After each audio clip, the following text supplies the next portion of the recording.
Welcome back to Ask Allison. Here's today's question. What can pre-licensed therapists do to build a private practice caseload in order to transition out of agency work? Before I get into that, I would love to thank Therapy Notes, who is our Ask Allison sponsor. They're the #1 rated electronic health record system available today. With live telephone support 7 days a week, it's clear why Therapy Notes is rated 4.9 out of 5 stars on Trustpilot and has a 5-star rating on Google. Therapy Notes makes billing, scheduling, note-taking, and telehealth incredibly easy. And now for all you prescribers out there, they also have ePrescribe.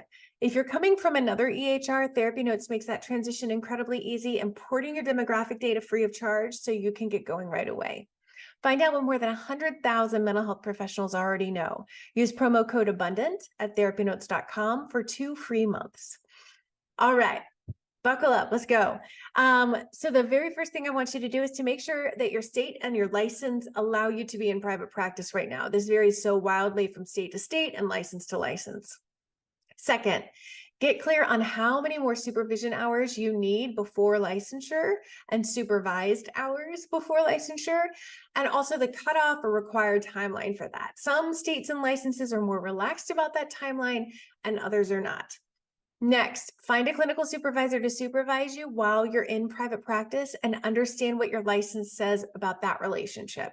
Do they have to be on site when you're seeing clients? Can they be a virtual supervisor?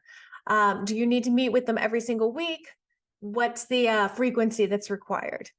When selecting a supervisor, make sure it's someone who really cares about supervision. This is so much more prevalent in the supervision world outside of agencies, but know that it's going to cost money. Also, make sure you're selecting somebody whose work you absolutely trust, somebody that you would like to emulate in some way as a therapist. Once all that's handled, you do the exact same things that fully licensed people do to establish their practice. You niche and you market. Some insurance companies in some states will allow you to get paneled with an associate license in your own practice, but overall, I'd say that's rare. Some people end up allowing that to be a determining factor for whether or not they go into private practice. Don't let it be for you. If you want to take insurance when you can, then by all means do. But I've helped tons of associates start private pay practices. Your fear that people won't pay out of pocket for therapy with you, it's unfounded.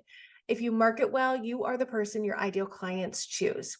They don't know what the letters after your name versus the letters after mine mean. You are not a lesser therapist because you've been doing this for a shorter amount of time. We all know terrible therapists who've been at it for decades. We have so many really great associate licensed folks in the Abundance Party. If you want to learn how to market in ways that feel aligned and bring in clients that you love working with, then come on in and join us. We'd love to have you. Today's free worksheet is why newly licensed therapists make amazing private practice therapists. I'm including newly licensed as associate licensed in here, so I would love for you to pick that up just so that you can know you've got this.